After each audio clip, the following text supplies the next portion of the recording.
Bismillahirrahmanirrahim. Assalamualaikum warahmatullahi wabarakatuh. Wala haula wala quwata illa billah. Asyhadu an la ilaha illallah wa asyhadu anna Muhammadan abduhu wa rasuluhu la nabiyya ba'da. Allahumma shalli wa sallim wa barik ala Muhammad wa ala alihi wa sahbihi ajma'in. Wa billahi rabba wa bil islami dina wa bi Muhammadin nabiyya wa rasulah. Rabbi zidni ilma warzuqni fa. Alhamdulillah, puji dan syukur kita panjatkan kehadirat Allah Subhanahu wa taala atas berkat rahmat dan karunia. Pada hari ini kita bisa jumpa lagi di mata kuliah bahasa jurnalistik. Salat dan salam senantiasa tercurah pada junjungan Nabi Muhammad sallallahu alaihi wasallam beserta para sahabat dan para pemimpin hingga akhir zaman, dan semoga kita senantiasa mendapat syafaat yaumil akhir. Amin ya rabbal alamin. Baik teman-teman sekalian, hari ini kita akan masuk pada pembahasan soal mata kuliah bahasa jurnalistik. Apa itu bahasa jurnalistik dan mengapa kemudian bahasa jurnalistik digunakan dalam kali ini?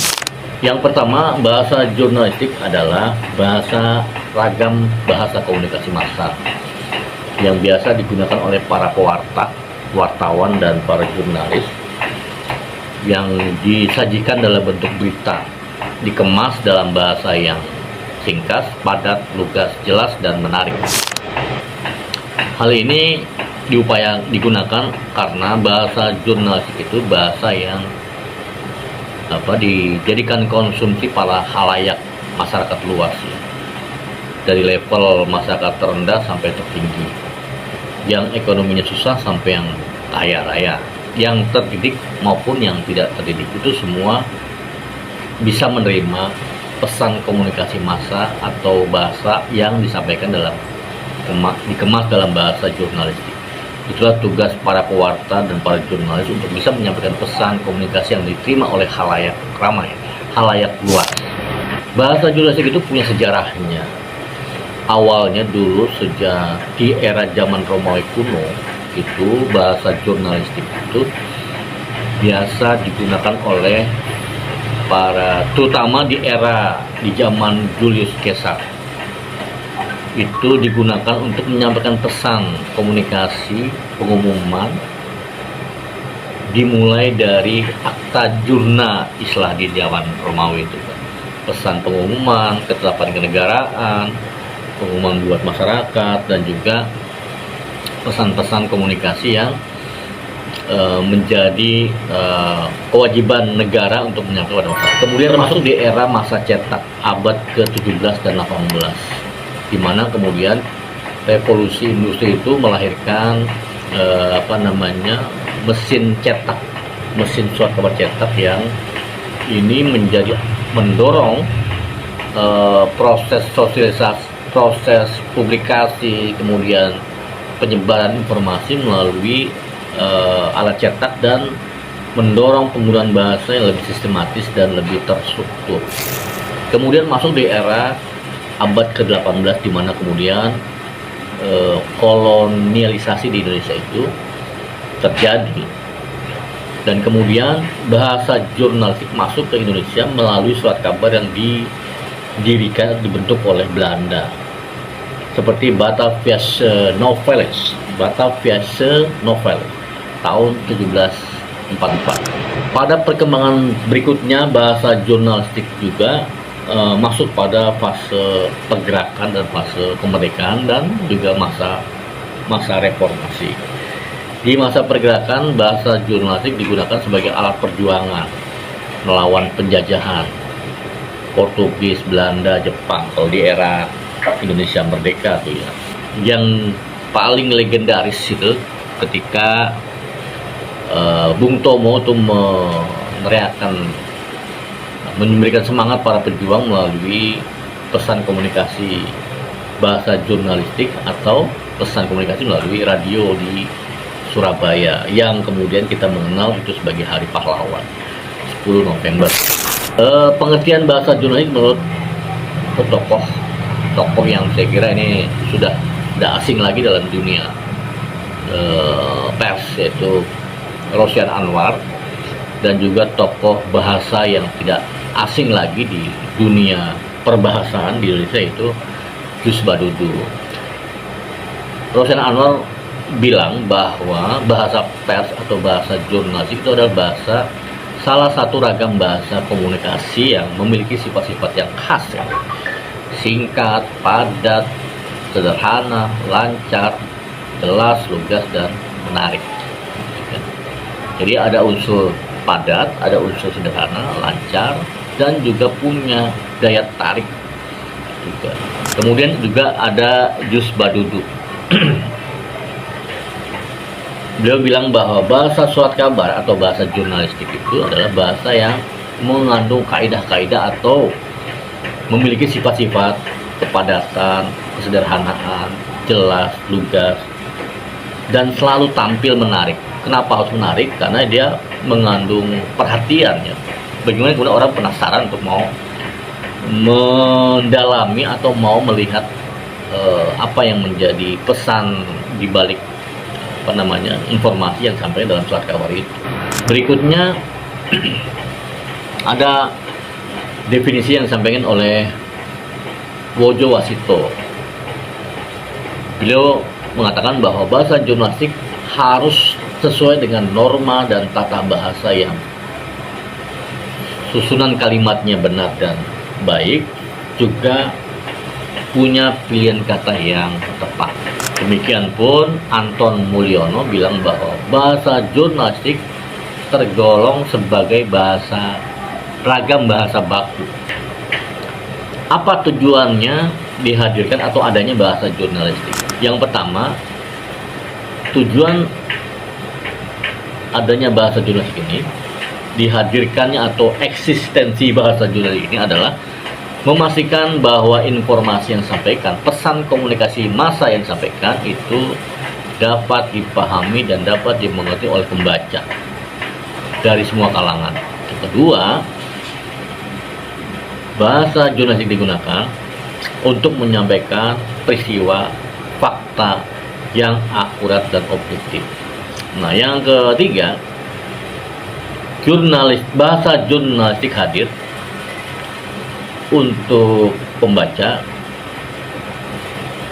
agar bisa memanfaatkan keterbatasan waktu, ya kan, menghemat waktu pembaca. Jadi tidak semua informasi yang ada itu harus sampaikan kepada pembaca, karena pembaca juga kan terbatas waktunya. Ada yang kerja seharian, atau ada yang sibuk bertani, atau ada sibuk bisnis segala macam. Adalah kenapa bahasa jurnalistik? Bahasa jurnalistik itu digunakan secara khusus untuk menjelaskan sebuah peristiwa dan realitas yang kompleks, rumit, bahkan abstrak. Sehingga seorang pewarta harus menggunakan bahasa khusus dalam menjelaskan peristiwa yang ini untuk khalayak dan masyarakat umum. Yang kedua, kenapa bahasa jurnalistik? Karena bahasa jurnalistik punya target utama, yaitu menyampaikan pesan kepada khalayak dengan kondisi realitas masyarakat yang punya varian dari pendidikan, varian pemahaman, bahkan juga demografis. Bahasa jurnalistik punya karakter yang khas. Dia tidak boleh menggunakan atau harus menghindari kata-kata mubazir.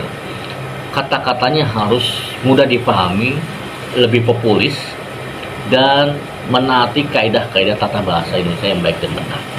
Ada pertanyaan, dari mana akar bahasa jurnalistik? Karena bahasa jurnalistik kembali pada pengguna bahasa yang khalayak, heterogen, maka akar bahasa jurnalistik itu bisa kembali pada dasar bahasa, bersumber pada pertama bahasa istilah-istilah daerah, ya kan? Kedua, bisa bersumber dari istilah-istilah asing, atau yang ketiga bisa bersumber dari istilah asing yang sudah dinasionalisasikan, dan yang keempat bersumber dari istilah atau bidang-bidang yang tertentu, baik laras bahasa ekonomi, laras bahasa politik, laras bahasa hukum, laras bahasa ekonomi politik, dan laras bahasa sastra atau kesusastra. Istilah-istilah asing yang digunakan dalam bahasa jurnalistik. Kita kenal download, upload, update, fit and proper test, runner up, reshuffle, dan segala macam. Nah, ini juga bahasa-bahasa istilah yang digunakan dalam bahasa jurnalistik, terutama bersumber dari istilah asing. Di dalam judul berita kita lihat istilah asing yang masuk. Ini salah satu, tak sengaja upload video bersama selingkuhan di status WA, oknum camat dipecat, kini diperiksa polisi. Kemudian ada istilah asing yang dinasionalisasikan. Contohnya ada advokat, ambisi, apatis, akses, apresiasi, reklamasi, mie, dan segala macam. Itu juga asal-asal istilah asing yang sudah dinasionalisasikan.